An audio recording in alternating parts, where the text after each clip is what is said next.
Israel के वजीफों पर पलने वाले जर्नेलों, रिटायर्ड जर्नेलों, अपने हुदूद में रहो। कि आज हम 14 अगस्त को यौम आज़ादी के तौर पर नहीं मना सकते। अस्सलाम वालेकुम, ये हैं मौलाना फजलुर रहमान साहब जो आजकल अपोजिशन को लेकर चल रहे हैं और इनका यही मुतालबा है कि हुकूमत ख़त्म कर दी जाए, इलेक्शन करवाए जाएँ और उसके बाद एक बार फिर नई हुकूमत लाई जाए। हालांकि ये इनकी तहरीक हुकूमत के खिलाफ चल रही थी, मगर जिस तरह अभी आपने बयानात सुने कि ये फ़ौज के खिलाफ इस तरह बयानात देते रहे हैं, 14 अगस्त मनाने से इनकार करते रहे। अब एक बार फिर इन्होंने एक ऐसा ही बयान दे दिया और वो बयान इन्होंने ये दिया है कि इन्होंने कहा है कि फ़ौज और ISI के हवाले से नवाज शरीफ साहब ने जो भी कहा है, उनका जो नाम लिया है, इदारों के जो नाम लिए हैं, शख्सियात के जो नाम लिए हैं, मैं उससे इत्तफाक करता हूं और उन्होंने बिल्कुल ठीक किया है। हालांकि यही मौलाना फजलुर रहमान साहब हैं कि जिनके साथ हमेशा इन्हीं अपोजिशन जमातों ने धोखे किए हैं। इनकी इनकी अगर तकरीर होती है तो उसको लाइव नशर नहीं किया जाता, इनकी जो बात होती है उसको सामने लाने से गुरेज कर लिया जाता है। इसी तरह इनको बहुत सारे मकामात के ऊपर इस तरह धोखे दिए जाते रहे हैं, मगर ये समझ नहीं रहे हैं, इनके जहन में ये बात बैठ पता नहीं क्यों नहीं रही है कि ये लोग मुल्क के खिलाफ चल रहे हैं, ये हुकूमत का नाम लेके आर्मी के खिलाफ चल रहे हैं, ये मुल्क के खिलाफ चल रहे हैं, ये हमारे इदारों के खिलाफ चल रहे हैं। इनकी रोज की तकारीर,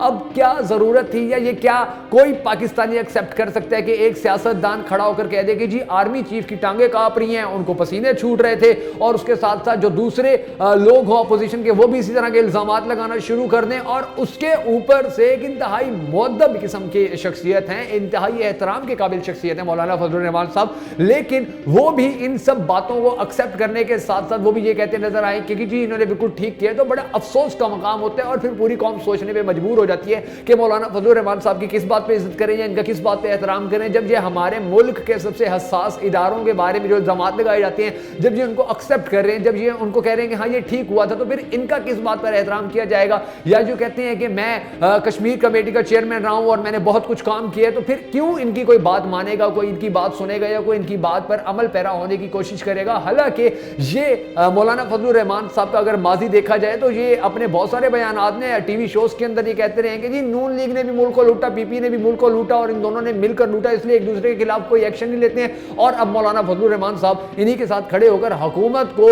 यहाँ किक आउट करने के लिए जो है वो कोशिशें कर रहे हैं और उसके साथ साथ वो इदारों के ऊपर लगने वाले इल्जामात को भी कह रहे हैं कि हाँ ये बिल्कुल ठीक हुआ था, जो कि किसी के लिए भी काबिल कबूल नहीं है। नाज़रीन, इससे पहले अयाज सादिक ने जो कुछ भी कहा वो उसके ऊपर बड़ा शदीद रद्द अमल आया, उससे पहले नवाज शरीफ साहब ने कहा था उसके ऊपर भी बड़ा रद्द अमल आया, और अब मौलाना फजलुर रहमान साहब ने जो बात की है इसके ऊपर भी अवाम की जानिब से बड़ा रद्द अमल सामने आ रहा है। अब आपने कमेंट बॉक्स में जरूर बताना है, अपनी राय का इजहार जरूर करना है कि क्या मौलाना फजलुर रहमान साहब को कोई हक पहुंचता है कि जो दिन रात पाकिस्तान के लिए कुर्बानियां दे रहे हैं, अपनी जानों के नजराने पेश कर रहे हैं, हमारे पाक अफवाज के जो मुजाहिदीन हैं उनके बारे में, उनके अफसरान के बारे में और हमारी खुफिया एजेंसियों के बारे में अगर कोई इल्जाम लगाते हैं तो उसको जब ये इस तरह डिफेंड करेंगे तो फिर इनके बारे में हमारा माइंडसेट क्या होना चाहिए, इनके बारे में हमें क्या सोचना चाहिए कि क्या ये भी अब मुल्क दुश्मन एजेंडे पर चल रहे हैं। हालांकि ये बड़े तवील अरसे से कहते आ रहे हैं कि जो इमरान खान है वो यहूदी लॉबी को फॉलो कर रहे हैं, वो यहूदी लॉबी यहाँ पर लागू करना चाहता है, वो यहाँ पर कादियानियत को फरोग देना चाहता है, पता नहीं क्या क्या इल्जामात लगाते रहते हैं, लेकिन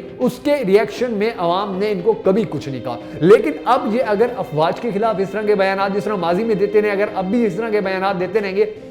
तो पूरी पाकिस्तानी कौम जो है वो ना सिर्फ इनके खिलाफ खड़ी हो जाएगी, बल्कि इनको जो एक्सेप्ट कर रहे हैं लोग, बल्कि जो लोग इनको फॉलो कर रहे हैं, जो लोग कहते हैं ये समझते हैं कि मौलाना फजलुर रहमान बिल्कुल ठीक काम कर रहे हैं, उनका एहतराम करते हैं, उनकी इज्जत करते हैं, या कम अज़ कम उनको एक दीनी शख्सियत होने की वजह से थोड़ा मकाम देते हैं, वो लोग भी आस्ता आस्ता पीछे हटना शुरू हो गए हैं। और ये सिलसिला जो है ये बड़ी तेजी से आगे बढ़ता चला जा रहा है। अगर मौलाना फजलुर रहमान साहब ने इस तरह के बयानात देने से गुरेज ना किया, अगर वो इसी तरह के बयानात देते रहे, अगर वो आर्मी के खिलाफ या हमारे के खिलाफ इसी तरह की बातें करते रहे, तो आने वाले वक्त में जहां उनको बहुत ज्यादा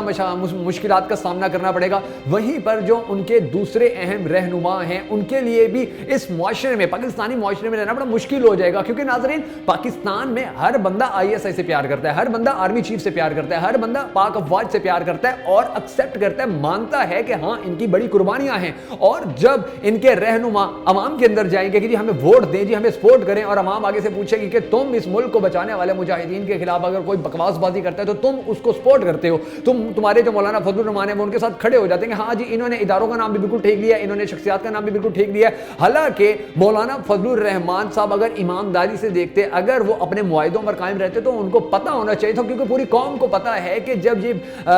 جتنے بھی جلوس ہیں، جتنے بھی جلسے ہیں جب نکالنے لگے تھے اپوزیشن کے، تو ان کا جو معاہدہ ہوا تھا حکومت کے ساتھ، اس معاہدے میں یہ بات تھی، بلکہ یہ ان کی اپوزیشن کی جتنی بھی انہوں نے مل جل کر جو اپنی ایک تحریک بنائی ہوئی ہے پی ڈی ایم کی، اس کے اندر بھی یہ بات موجود تھی کہ کسی ادارے پہ، کسی شخصیات پر کوئی بات نہیں کی جائے گی نام لے کر، مگر اداروں کے اوپر بھی بات کی گئی، مگر شخصیات کے اوپر بھی بات کی گئی، مگر اداروں کو بدنام کروانے کے لیے بھی کوشش کی گئی، اداروں کو بدنام کروانے کی کوشش کرنے کے ساتھ ساتھ شخصیات کو بدنام کروانے کی بھی کوشش کی گئی۔ اور اس کے ساتھ ساتھ مولانا صاحب نے ایک اور بیان بھی بڑا سخت دیا ہے کہ میجر جنرل عاصم سلیم باجوہ جو ہیں ان کے خلاف کرپشن کے کیسز ہیں اور ان کے اوپر کوئی بات نہیں کی جا رہی ہے۔ مولانا فضل الرحمان صاحب کا کہنا ہے، حالانکہ ان کو پتہ ہونا چاہیے کہ میجر جنرل عاصم سلیم باجوہ صاحب نے اپنی ہر چیز کھول کے عوام کو بتا دیا، انہوں نے میڈیا کے اوپر آ کر بتا دیا تھا کہ یہ اتنی میری جائیداد ہے، اتنی میری پراپرٹی ہے، اور یہ میں نے کہاں سے حاصل کیا ہے، کہاں سے حاصل کر کے کہاں سے پیسہ لے کے میں نے یہ سب بنائی ہے۔ تو اس کے بعد تو میڈیا خاموش ہو گیا کہ ٹھیک ہے جی انہوں نے اپنی ہر چیز کلیئر کر دی ہے۔ لیکن مولانا فضل الرحمان اگر عوام کو گمراہ کرنے کی کوشش کریں گے، اگر وہ عوام کو یہ بتانے کی یا سمجھانے کی کوشش کریں گے کہ ہمارے جو آرمی چیف ہیں، ہمارے جو آرمی کے افسران ہیں وہ ملک کے ساتھ غداری کر رہے ہیں یا وہ ملک کو لوٹ رہے ہیں، تو یقین جانیے کہ کوئی بھی نہ تو ان کی بات مانے گا نہ ان کی بات سنے گا، بلکہ لوگ ان کو چھوڑنا شروع ہو جائیں گے، کیونکہ پوری دنیا کو پتہ ہے کہ پاکستان کو جس نے سب سے زیادہ نقصان پہنچایا وہ پیپلز پارٹی ہے یا پاکستان مسلم لیگ نون ہے۔ اور ان چوروں ڈکیٹوں کے ساتھ اگر کھڑے ہو کے مولانا فضل الرحمان یہ کہیں گے کہ ہماری آرمی 2 نمبر ہے، یا ہماری آئی ایس آئی ملک کو لوٹ رہی ہے، یا ملک کو خراب کر رہی ہے، یا ملک کو تباہی کے دہانے پر لے کے جا رہی ہے، یا ملک میں جو بھی اس وقت حالات چل رہے ہیں، خراب حالات چل رہے ہیں، ان کی ذمہ دار ہے، تو کوئی بھی نہ ان کو ایکسیپٹ کرے گا، نہ ان کو مانے گا، اور نہ ہی ان کا احترام کرنا شروع کرے گا، بلکہ ان کا احترام کم ہوتا چلا جائے گا۔ اس لیے مولانا فضل الرحمان کو چاہیے کہ وہ تھوڑا ہوش کے ناخن لیں، اور کم از کم حکومت پہ جتنا مرضی اعتراض کرنے کریں، حکومت کو جتنا مرضی برا بھلا کہنا ہے کہیں، حکومت کے بارے میں جو مرضی باتیں دل میں آتی ہیں وہ کہیں، لیکن ہماری پاک افواج یا ہماری آئی ایس اے کے خلاف کوئی بھی پاکستانی کسی بھی صورت میں، کسی بھی لفظ میں، کسی بھی جملے میں کوئی بات برداشت نہیں کرے گا مولانا فضل الرحمان صاحب۔ اور اگر آپ نیکسٹ ٹائم ایسا کریں گے تو یقین جانیے کہ عوام کا رد عمل اس سے بھی زیادہ سخت آئے گا، جتنا آپ کمنٹ باکس میں آ رہا ہے۔ کمنٹ باکس میں مولانا فضل الرحمان صاحب کو ذرا بتائیے گا ضرور کہ انہوں نے کیا کہا ہے اور پاکستانی عوام کا رد عمل ان کے بارے میں کیا ہے۔